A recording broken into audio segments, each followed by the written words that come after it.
وہ پانی بھر کے گھر کے لیے بھی لے آتی تو پورا گاؤں کپڑے دھو کے آ جاتا تھا، برتن صاف کر کے آ جاتا تھا اور پانی لے کے آ جاتا تھا، مگر اس کنویں کا پانی کبھی ختم نہیں ہوا تھا۔ آپ اگر اوپر کھڑے ہو کے بڑے غور سے دیکھیں کہ پانی بڑھ رہا ہے یا نہیں تو بڑھتا ہوا نظر نہیں آتا، تو بڑھتا ہوا نظر بھی نہیں آتا مگر ختم بھی نہیں ہوتا۔ اس پونڈ کو، تالاب کو اور کنویں کو عربی میں برکتن کہتے ہیں۔ بس فرق یہ ہے کہ باقی نیچے زیر ہے، وہاں زبر ہے بارکہ، برکت۔ تو برکہ اور بارکہ ایسے تالاب اور ایسے چیز کے بڑھنے کو کہتے ہیں جو بڑھتی تو رہے مگر نظر نہ آئے، یہ برکت ہے، یہ برکت ہے۔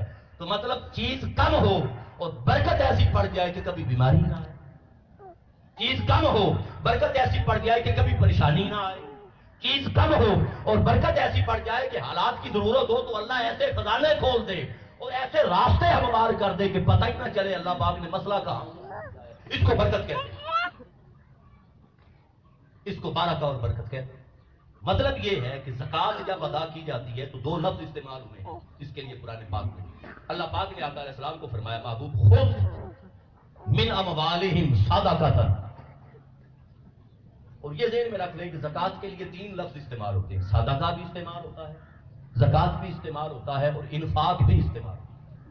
جیسے مصارف زکوٰۃ اللہ پاک نے بتائے اور فرمایا انما الصدقات للفقراء والمساکین، صدقات فقراء کے لیے، مساکین کے لیے، عاملین کے لیے، مؤلفۃ القلوب کے لیے، پھر رقاب کے لیے، غارمین کے لیے، سبیل اللہ وابن السبیل، جو 8 مصارف اللہ پاک نے گنوائے تو شروع میں لفظ زکوٰۃ استعمال نہیں کیا، فرمایا انما الصدقات، یہاں صدقہ سے مراد زکوٰۃ، صدقات واجب، اور اسی طرح ادھر فرمایا محبوب خذ من اموالہم صدقۃ، محبوب ان کے مالوں سے زکوٰۃ لیں۔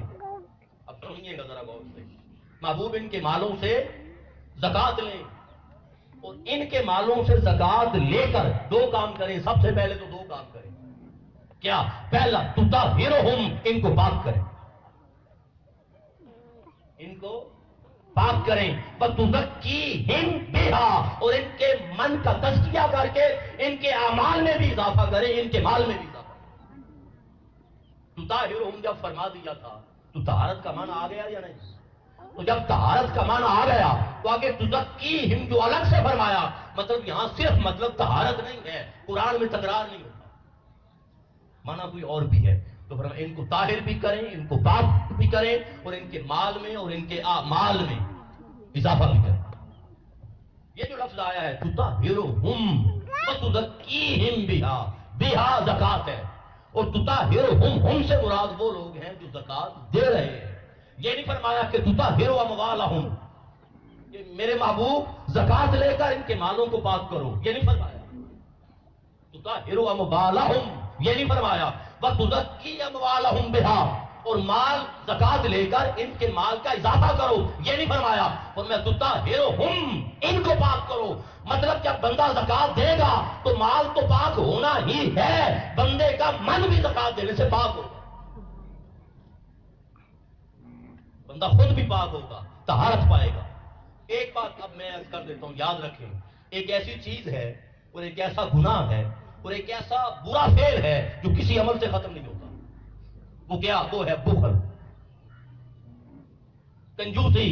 نماز پڑھنے سے دل پہ چوٹ نہیں آتی بلکہ دل خوش ہوتا ہے، اور نفس اگر مضبوط ہو، شیطان ساتھ ہو تو بندہ خود کو دوسرے کو اچھا ہی نہیں سمجھتا، اپنے مقابلے میں کہتا میں نمازی، تیری کیا اوقات ہے۔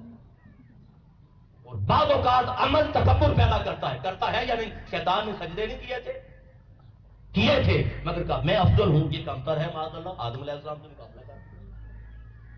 یہ تو بعض اوقات عمل تکبر پیدا کرتا ہے انسانی طبیعت میں۔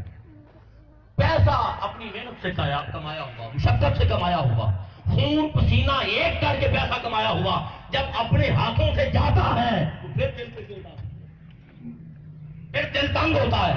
پیسہ دیتے زکوٰۃ ادا کرتے اور مخلوق کے کام آتے بندہ اس مقام پہ فائز ہو جاتا ہے، اس کو پھر اپنی پرواہ نہیں رہتی، اس کے دل میں وسعت آ جاتی ہے اور کنجوسی جاتی رہتی ہے۔ لہذا بخل پیسہ دینے سے ختم ہوتا ہے، نماز پڑھنے سے ختم نہیں۔ فرمایا محبوب ان سے زکات لو، ان کے دلوں کی تنگی دور کرو، ان سے زکات لو، ان کے دلوں کی کنجوسی دور کرو۔ آقا علیہ السلام نے فرمایا البخیل، کنجوسی کرنے والا بعید من اللہ، اللہ سے دور ہے، بعید من الجنہ، جنت سے دور ہے، بعید من الناس، لوگوں سے دور ہے۔ کنجوسی کرنے کون پسند کرے گا؟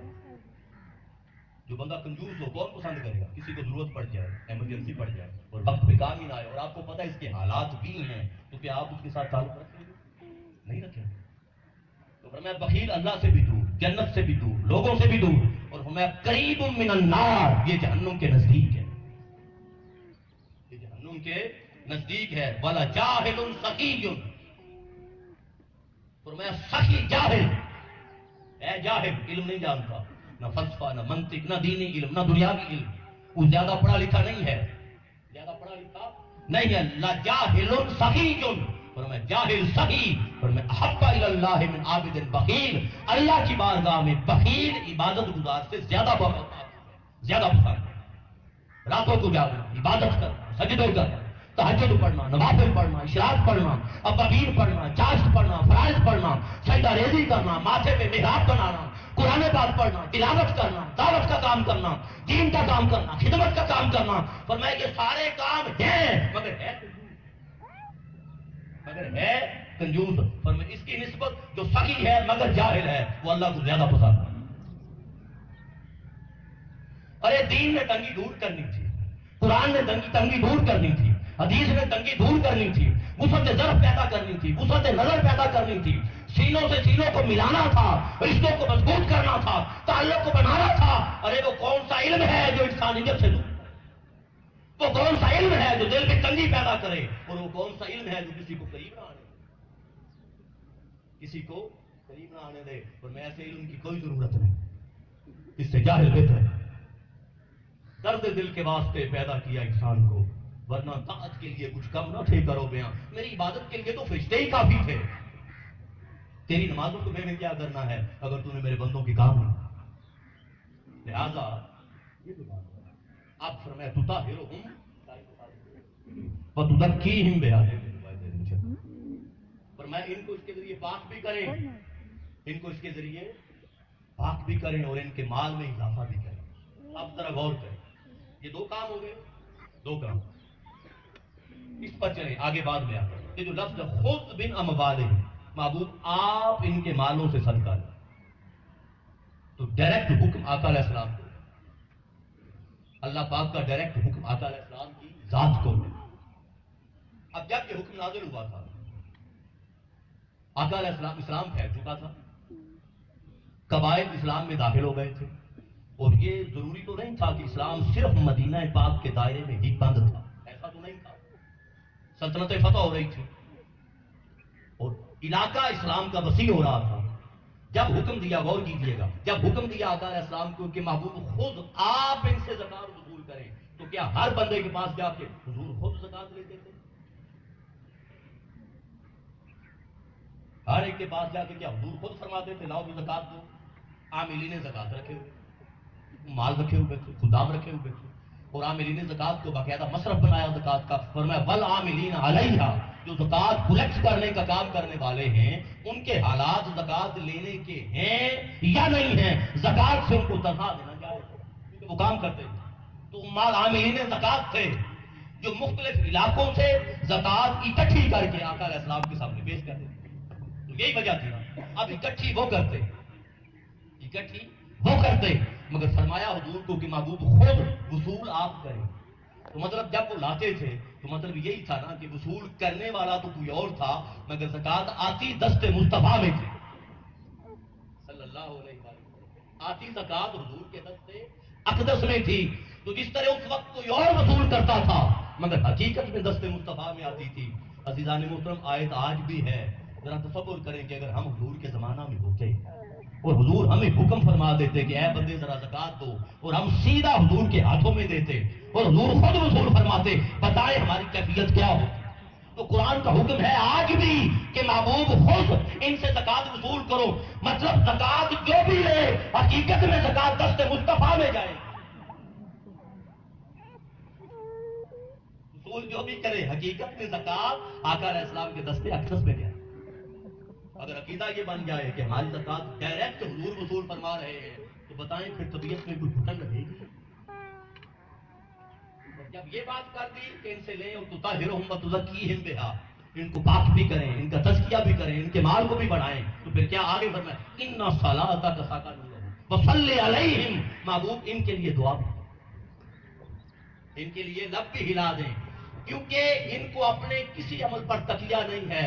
آپ کے لب ہل جائیں، ان کو یقین ہو جاتا ہے کہ مصطفیٰ نے دعا کر دی، اب دعا پہ کوئی رد نہیں کرتا، اب ہمارے لیے دعا قبول ہی قبول ہے۔ صلی علیہم، محبوب ان کے لیے دعا کر دیں، ان صلاتک سکن لہم، آپ کی جو دعا ہے نا ان کے سکون قلب کا باعث ہے، یہ مطمئن ہو جاتے ہیں۔ تو بتائیں جب حکم آج بھی ہے تو کیا خیال ہے جو زکات دے گا حضور کی طرف سے دعائیں آئیں گی یا نہیں آئیں گی؟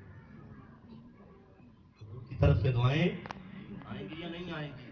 اور اگر حضور کی طرف سے ہی دعا آ گئی تو بتائیں پھر مشکل کون سی رہ جائے؟ مشکل کون سی رہ جائے؟ اب یہ تو ایک تھا حضور نے وصول فرمائی، اب آئیے قرآن پاک کی طرف، اسی آیا مبارکہ میں آگے فرمایا الم یعلموا، کیا یہ لوگ نہیں جانتے، تم نہیں جانتے؟ الم یعلموا ان اللہ هو یقبل التوبہ، وہ اللہ ہے جو توبہ قبول فرماتا ہے۔ توبہ کی بات ہے، وہ اللہ ہے جو توبہ قبول فرماتا ہے، وَيَفْعَلْ عِبَادِهِ، اپنے بندوں سے، وَيَأْخُذُ الصَّدَقَاتِ، اور وہ صدقات کو لیتا ہے۔ تو پہلی بات تو یہ توبہ کو زکات سے جوڑا، توبہ کو زکات کے ساتھ جوڑا کہ جو زکات ادا کرتے ہیں ان کی توبہ قبول ہوتی ہے، ان کی توبہ، پہلی بات یہ۔ اور دوسری بات فرمایا یاخذ الصدقات، وہ خود وصول فرماتا ہے، تو جو زکات دیتا ہے وہ زکات دست مصطفیٰ میں بھی جاتی ہے، دست خدا میں بھی جاتی ہے، دست خدا میں بھی جاتی ہے۔ آقا علیہ السلام نے فرمایا، حضرت ابو ہریرہ سے ہے، فرمایا ولا یقبل اللہ الا الطیب، اللہ پاک چیزیں قبول فرماتا ہے زکات میں۔ اب یہ نہیں ہے کہ مال حرام کا ہے، ذریعہ حرام ہے، طریقہ کار حرام ہے، ناجائز ہے، مال ناجائز طریقے سے کمایا ہے یا مال ناجائز ہے تو چلو پوری زکات دے کے مال پاک ہی کر دو، ایسا نہیں پاک۔ مال ساری زندگی حرام کمایا تو چلو یار حج ہی کر، فرمان ہے کہ جو حج کر آیا وہ ایسے ہے جیسے ماں کے پیٹ سے پیدا ہوا، مطلب کوئی گناہ نہیں رہتا، ایسا نہیں ہے، ایسا نہیں۔ قبولیت ہمیشہ پاک عمل کی ہوگی، ناپاک عمل کی قبولیت نہیں ہوگی۔ یہ جو فرمایا انما الاعمال بالنیات، اعمال کی قبولیت کا دارومدار نیات پر ہے، اس کا مطلب یہ ہے کہ اعمال، نیک اعمال کی قبولیت کا دارومدار نیت پر ہے۔ نیک عمل اگر ہوگا تو نیک عمل میں نیت اچھی ہوگی تو قبول ہوگا، اور اگر نیک عمل میں بھی نیت بری ہوگی تو عمل ہی قبول نہیں ہوگا، تو برا عمل تو بڑی دور کی بات ہے۔ لہٰذا فرمایا اللہ پاک چیزیں قبول فرماتا ہے، جب وہ چیز لیتا ہے فرمایا الا اخذها الرحمن بیمینہ، تو وہ زکات اور وہ چیز اللہ کے دائیں ہاتھ میں جاتی ہے، اللہ کے دائیں ہاتھ میں جاتی ہے۔ وَإِن كَانَتْ تَمْرَةً، فرمایا اگر وہ کھجور ہو، اتنی سی چیز، چھوٹی چیز ہے، کھجور ہو تو فرمایا فَتَرَبُّوا فِي كَفِّ الرَّحْمَنِ، وہ اللہ کے ہاتھ میں بڑھتی رہتی ہے، تربیت پاتی رہتی ہے، نشو و نما پاتی رہتی ہے، بڑھتی رہتی ہے، فرمایا حتیٰ تکون اعظم من الجبل، فرمایا حتیٰ کہ وہ پہاڑ سے بھی بڑی ہو جاتی ہے۔ اب یہاں بڑھنے کا عمل ہو گیا، پہاڑ سے بھی بڑی ہو جاتی ہیں، تو کیا فرمایا کما یربی احدکم فلوبہ او فصیلہ، جیسے تم میں سے کوئی بھی چھوٹا گھوڑے کا بچہ لے لے یا اونٹنی کا بچہ لے لے یا گائے کا بچہ لے لے، تو بچے کو جب پالتا ہے اس کے ہاتھ میں بڑھتا چلا جاتا ہے۔ تو یہاں بھی آپ دیکھ رہے ہیں، آپ اپنی مثال ہی لیں، جب آپ پیدا ہوئے تھے تو ہم اور آپ، میں اور آپ کتنے تھے؟ جب بھی بچہ گھر میں پیدا ہوتا ہے، کوئی بھائی کوئی بہن تشریف لاتی ہے، بیٹی بچہ پیدا ہوتا ہے، اور جب ہم کوئی جانور کا بچہ لے لیں، گھوڑے کا بچہ لے لیں، اونٹ کا بچہ لے لیں، اونٹنی کا، جب ہم لیتے ہیں تو وہ تدریجاً بڑھتا چلا جاتا ہے یا نہیں؟ پالتے ہیں، بڑھتا چلا جاتا ہے مگر بڑھتا ہوا نظر نہیں آتا، اسی کو برکت کہتے ہیں، بڑھتا ہے مگر بڑھتا ہوا نظر، آپ کتنا مرضی غور سے دیکھتے رہیں کب بڑھ رہا، حالانکہ بڑھ رہا ہے، قد بھی بڑھ رہا ہے، وجود بھی پھیل رہا ہے، جوان بھی ہو رہا ہے، طاقتور ہو رہا ہے، مسلز بن رہے ہیں، طاقت ختم ہو رہی ہے، قوت آ رہی ہے، طاقت آ رہی ہے، سارا کچھ ہو رہا ہے، مگر کتنا مرضی آنکھ لگا کے غور کر کے بالکل بیٹھے رہیں کہ میں دیکھنا ہے بڑا بڑھتا کروں، تو نظر آتا ہے؟ نظر نہیں آتا۔ تو برکت کہتے ہیں کہ بڑھتی رہتی ہے مگر نظر نہیں آتا۔ پھر آگے فرمایا ان اللہ عز و جل یقبل الصدقات، اللہ پاک صدقات قبول فرماتا ہے، اللہ پاک صدقات کو قبول فرماتا ہے. یاخذھا بیمینہ، اور ان کو اپنے دائیں ہاتھ میں لیتا، ان کو اپنے دائیں ہاتھ میں لیتا. فیربیھا لأحدکم، اور اس کی تربیت اور نشو و نما تمہارے لیے کرتا ہے. اب یہ لفظ پہ غور کریں، اس کی نشو و نما تمہارے لیے کرتا ہے. کما یربی احدکم مہرہ او فلوپہ او فصیلہ، جیسے تم میں سے کوئی گائے کے بچے کو، گھوڑے کے بچے کو، اونٹنی کے بچے، جانور کے بچے کو لے اور اس کو پالے. حتیٰ کہ ان اللقمۃ، اگر ایک لقمہ بھی اللہ کے راہ میں دیا ہو، ایک لقمہ بھی اللہ کے راہ میں دیا ہو تو فرمایا لا تصیر مثل احد، وہ لقمہ بڑھتے بڑھتے بڑھتے احد پہاڑ جتنا بن جاتا ہے، احد پہاڑ. اب یہاں لفظ پہ غور کریں، فرمایا یربیھا لأحدکم، تمہارے لیے پالتا ہے. تو دو چیزیں ہوں گی، ایک تو جو مال آپ نے دیا وہ مال دنیا میں بڑھا، جو مال آپ نے زکات کی مد میں دیا وہ مال دنیا میں بڑھا، اور جو لقمہ مال اللہ کے ہاتھ میں گیا وہ مال آخرت کے لیے تمہارے لیے بڑھتا رہا. تو دنیا میں بھی بڑھا، آخرت میں بھی بڑھا. جو لقمہ اللہ کے ہاتھ میں گیا وہ وہاں بڑھتا رہا، وہ وہاں بڑھتا رہا، اور جس مال سے دیا وہ مال یہاں بڑھتا رہا. تو کاٹا تو ہے ہی، کاٹا تو یہ وعدہ اللہ کا. اور پھر ایک اور بات بڑی خوبصورت بات ہے، عام طور پہ توجہ نہیں دی، علماء کی بات نہیں کر رہا، اپنے بھائیوں کی عامت الناس اور بہنوں کی بات کرتا ہوں، ذرا غور کیجیے. یہ حدیث بات سنی ہوئی ہے، اتقوا النار ولو بشق تمر، اے عائشہ آگ سے بچو چاہے ایک کھجور کا ٹکڑا دے کر. اور اس کو عام طور پہ سمجھا گیا ہے کہ رمضان المبارک میں افطاری کے افطاری اگر کھجور کے ٹکڑے سے بھی کرا دو گے تو جہنم سے آزاد، ٹھیک ہے، حق ہے، انکار نہیں. اور یہاں پر میں یا عائشہ، اے عائشہ لا ترد المسکین ولو بشق تمر، کسی مسکین کو رد نہ کرنا اگرچہ کھجور کا ٹکڑا ہی ہے. اب یہ آپ نے سنا، اب بشق تمرہ کا معنی کیا جاتا ہے کھجور کا ٹکڑا.